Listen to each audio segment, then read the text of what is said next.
If you want to fix the black and white notifications problem on your iPhone, so in this video I will show you how you can fix this issue. First of all, just go to Settings, then tap on Accessibility. Under the Accessibility settings, just tap on Display and Text Size. And over here, if Reduce Transparency, Increase Contrast, or Differentiate Without Colors is enabled, just disable each of them and check if this fixes your issue or not.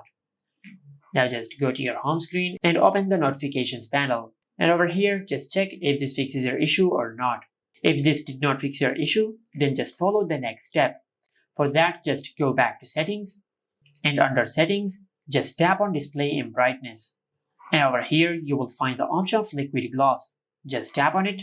Now instead of Clear, just select Tinted. Now just go to your home screen and open the Notifications panel. And from here, just check if this fixes your issue or not. If this also did not fix your issue, then this could be a software glitch. For that, just go to Settings and tap on General. Under the General settings, just tap on Software Update. And from here, just check if you have any software update available.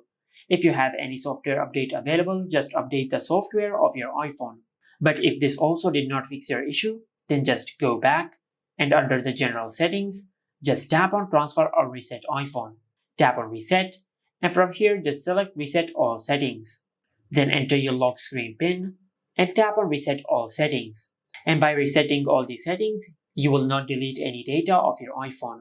You will just reset all the settings of your iPhone in case if you have enabled a setting which might be causing this issue. And this is how you can fix the black and white notifications problem on any iPhone. Make sure to like, comment, and subscribe. Thank you for watching.